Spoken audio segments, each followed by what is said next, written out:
こんにちは。ミニマリストになりたい私、もちです。ついに引っ越し先が決まりました。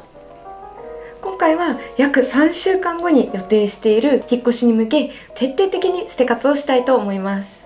前回の捨て活では引っ越しの日も物件も決まっていなかったのもあり、捨てるかなかなか決断できないアイテムが多かったのですが、今回はいよいよ決まったので、新しい家に置くことを具体的に想像しながら必要かどうか見極めたいと思います。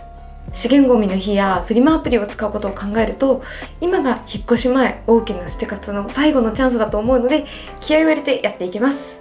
それではスタートです。今回の捨て活のルールは次の通りです。まずはいつも通り今使っているもの以外徹底的に捨てます。また捨てるか決めるときに処分方法は考えません。処分方法に左右されず捨てるか判断したいと思います。さらに引っ越し準備特別ルールとして、わざわざ引っ越し先に持って行ってまで使いたいものかという基準も追加します。それでは捨て活頑張っていきましょう。まずは玄関からです。玄関に取り付けていたカーテンを手放します。なんだか玄関が見えるのは寒々しくてつけていましたが、新居ではいらなさそうなのでこの機会に手放すことにしました。そもそもこのカーテンつけたはいいものの、本当にいるのかなってちょっと疑問に思ってたので、この機会に取り外せてよかったです。なくなると結構すっきりしますね。続いては玄関の飾り物コーナーです。大切なものばかり飾るようにしていたのですが、実はこのプルートがこちらのプルートのぬいぐるみを手放そうと思います。プルート自体は本当に大好きなんですが、この人形自体に全く思い入れはありませんでした。テンションが上がる飾りではなかったので、今回手放そうと思います。人形がない方が残りのお気に入りの飾りが目立ってよりいい感じですね。連れて帰っちゃって本当にごめんなさい。続いては靴箱ですと言いたいところですが、ないナイス。2年間の捨て活の成果で靴箱の中身はもう使っているものだけでした。1年半前の靴箱と比べてみると物が減り、こんなにすっきりさせることができました。ということで玄関からはこれだけのものを手放すことができました。続いてはキッチンです。何度も洗って使える不織布のキッチンペーパーです。買ったはいいものの結局もったいなくて使っていなかったアイテムでした。退去の際掃除にガンガン使って手放そうと思います。続いては泡立て器です。この1年全く使っていないアイテムだったので手放そうと思います。もし必要になった場合は100均で売っているもっと小さな泡立て器を買おうかなと思っています。続いては下の段の収納です。あとちょっとなのに使い切っていない賞味期限切れの海苔が出てきました。さっさと今晩食べきって処分したいと思います。油汚れの掃除に使っていたセスキ水と水回りの水垢退治に使っていたクエン酸を今回手放します。そして代わりに歌マロを再び買い直しました。クエン酸とセスキを試してみて、歌マロと効果に大きな違いは感じられなかったので、やっぱり油汚れにも水垢汚れにも使える歌マロって最強だなと思い買い直すことにしました。中性洗剤なので肌荒れもしにくいところがいいですよね。ちなみにセスキ水に使っていたボトルは手放しますが、セスキパウダー自体は取っておいて換気扇の掃除に使っています。ということでセスキ水用のボトルとクエン酸スプレーを手放します。続いては上の段の収納です。こちらには食品のストックを収納しています。まずは韓国のお土産で買ったお茶です。これ前回の捨て活で飲まないけどもったいないからと取っておいたものなのですが、やっぱり結局飲むことはありませんでした。飲みたくないものを無理して飲む自分の時間こそもったいないと思い、今回手放すことにします。続いては隣の棚です。主に消耗品や日用品のストックを収納しています。収納ケースごと出して一つ一つチェックしていきます。このコロコロのストックなんですけど、もう買って 2,3 年経ってまだ使ってないっていうアイテムですね。ちょっとこれいつまでも取っていても仕方ないので今回手放そうと思います。もらい物のチャック付きポリ袋なのですが、かさばるので他の袋とまとめて収納することにしました。四角い箱は処分します。かさばるアイテムが減り、日用品をコンパクトに収納することができました。さらに全て中身を出していきます。ストックのアイテムがほぼないので、デッドスペースをなくすために使っていたこの網棚を手放すことにします。1年前までは賞味期限切れの食品や日用品のストックで溢れていた収納も、今では物がなくなり、こんなにすっきりとさせることができました。管理が楽になり、食品ロスや日用品の買いすぎなどを防げるようになりました。キッチンからこれだけの不要のアイテムを手放すことができました。続いては洗面台下収納です。コスメは1群だけにしているので手放すものはありません。奥に入れてあるケースを見ていきます。もう使っていないヘアカーラーを手放します。そしてデッドスペースを生かすために使っていた棚ももうなくても大丈夫そうだったので手放すことにします。続いては美容品を入れているプラスチックケースです。使っているオールインワンがあと少しでなくなりそうだったので、小さなチューブに入れ替えてメインのボトルは処分します。続いては救急用品や洗面用具を入れている箱です。綿棒が少なくなってきたので箱をコンパクトな袋に入れ替えます。またデッドスペースをなくすために使っていたワイヤーラックを処分しようと思います。ワイヤーラックを使わなくても全く問題なく物を収納することができました。1年半前の洗面所収納、一見綺麗には見えますが、プラスチックケースの中は物で溢れていて、どこに何があるやら全く把握できていませんでした。物を最低限に減らし、収納グッズを極力使わないようにしたら、どこに何があるか一目でわかり、とっても取り出しやすいので、ズボラな私でも簡単に綺麗を維持し続けられています。続いてはトイレ上にある収納です。こちらの大きな収納ボックス、実はもうほとんど空なんですよね。新しい物件ではトイレ上の収納棚がないので、今回この収納ボックスをなくそうと思います。収納箱からは空港で買ったジップ付きの袋が出てきました。なぜここにという感じです。使わないので手放します。その他のトイレに置いておきたいアイテムは小さい袋に入れ替えることにしました。本当は洗濯もでき衛生的なので無印良品のこういう袋に入れたかったのですが、今は手持ちでなかったので一旦ジュートバッグで代用して詰め込みます。このようにしてバッグを壁に引っ掛けます。こうすればトイレの収納棚いらずですね。後日布バッグにチェンジしました。プラスチックケースに収納するよりも取り出しやすくて、しかも素材感がすごく好みで大満足です。2年前までは大きなプラスチックケースを3つも駆使して収納していて、中に何が入ってるやら全くわからない状況でしたが、本当に必要なものだけに厳選したらこんなにもすっきりさせることができました。続いてはリビングです。クローゼット上収納を見ていきます。こちらはマイクロフリース素材の冬用のシーツと掛け布団カバーです。この冬全く使いませんでした。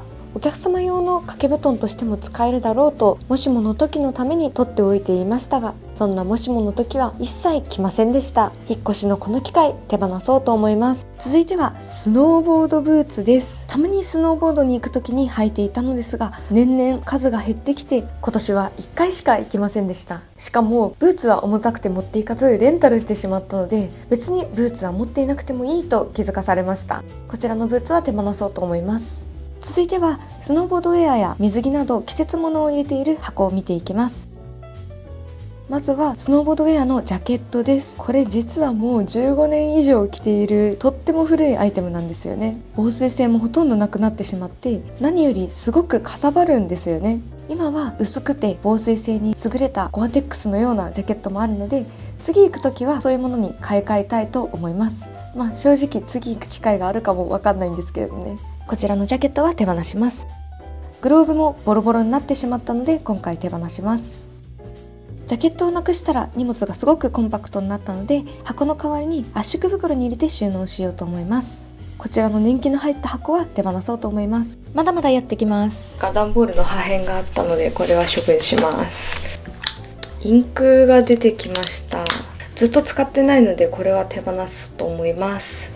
私海外の方に日本語を教えるボランティアをやってるんですけど、それの絵教材ですね。絵教材全然使ってなくて、でもなんか取っとかなきゃと思ってずっと取っておいたんですが、手放すことにします。このファイルも整理したいと思います。住民票がたくさんあったので捨てます。カードとか証券会社の案内があったので捨てます。マイナンバーカードの案内、これも処分します。銀行口座の案内がまたありました。これも銀行口座の案内。なんか税金の案内。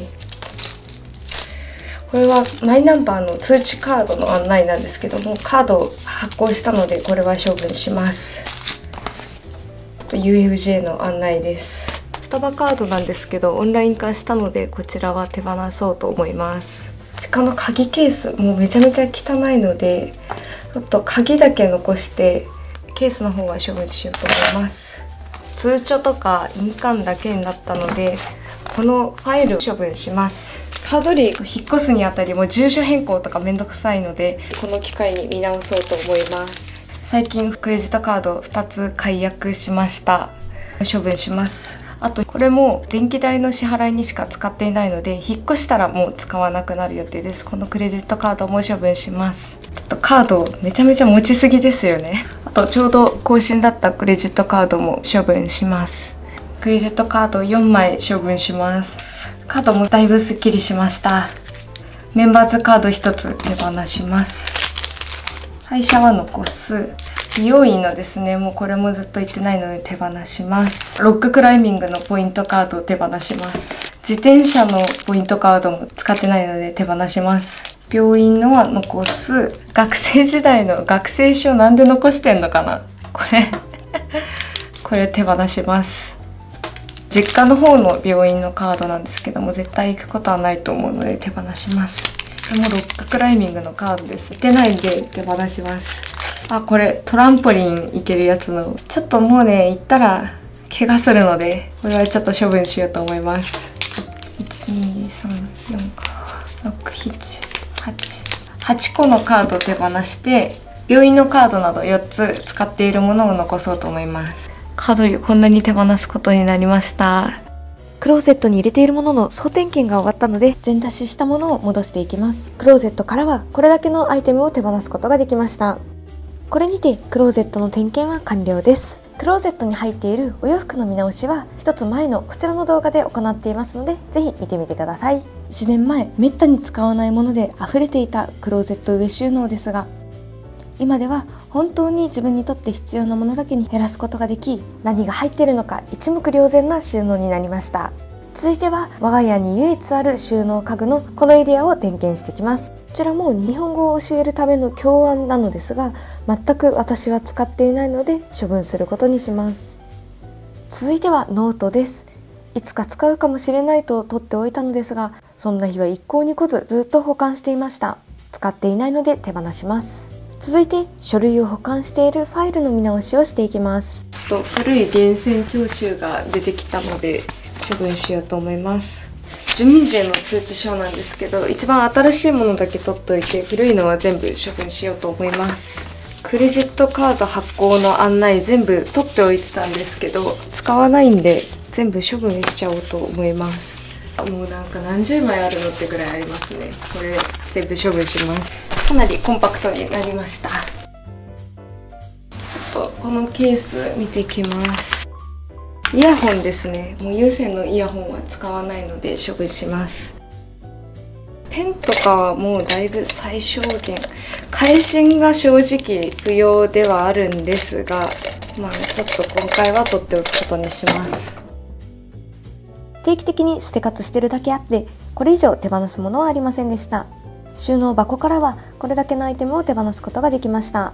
1年半前は物でいっぱいの収納箱でしたが今では余白たっぷりの取り出しやすく管理のしやすい収納箱に変わりました。続いてはサイドテーブルです。無印良品のノートで日記として使ってたんですが全然続いてないです。最近ジャーナルっていうアプリを代わりに使うようになったのでこれは手放します。ちなみにジャーナルとは iPhone にプレインストールされているアプリです。日記のように使うことができます。紙の日記もいいんですが iPhone であればいつでもどこでも思い立ったことを残せるし過去に書いたことも振り返れるので本当に重宝してます。続いて言語学習の本を入れているボックスを確認していきます。ちょっとこれ使ってないしちょっとレベルが高い。これはちょっと手放そうと思います。この単語帳も使わないので手放そうと思います。この単語帳も手放そうと思います。あと私気づいたんですけどそもそも机の上で勉強するの全然好きじゃないんで勉強するとしたら YouTube 見ちゃったりするんですよね。この英語のメールの本は、仕事にちょっとヒントになりそうなので取っておきます。ということで5冊中2冊残してあと3冊手放すことにします。もうついに軽くなりましたね。使っていない教材を手放すまですごく時間はかかりましたが、ようやく納得して手放すことができました。これにてリビングの捨て活は完了です。2年前は物にあふれていて毎日何か探し回っていた我が家のリビングも、今ではこんなにすっきりして本当に居心地のいい空間に変わりました。今ではもうなくし物も探し物もありません。これにてこのうちでの最後の捨て活が完了です。これだけ大量の不要品をまた見つけることができました。ミニマリズムの素晴らしさを気づかせてくれたこのうちに本当に感謝でいっぱいです。新しいお家でもミニマルな暮らしを目指し試行錯誤していきたいと思っています。それでは最後までご視聴ありがとうございました。新しいお家も楽しみにしていてください。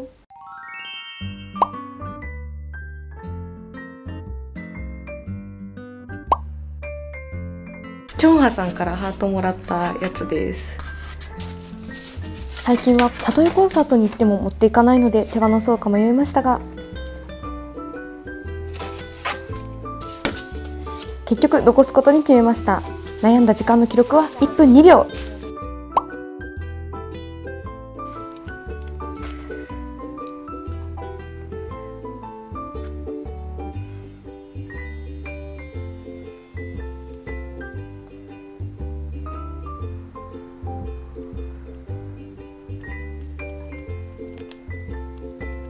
使わないのでちょっと手放すことにします。悩んでるうちにいつの間にか本を読み始めてしまったのですが、結局手放すことにしました。かかった時間は2分13秒。最初にこのカーテンを手放そうと思います。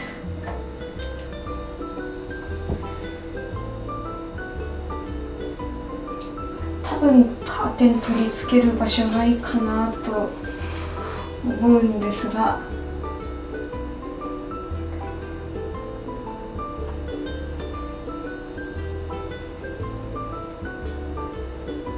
引っ越してから考えることにします。やっぱりちょっと一旦取っておいて引っ越してから考えます。ちょっとやっぱりいらんかな。やっぱりいらないので手放します。悩みに悩んで手放すことに決めました。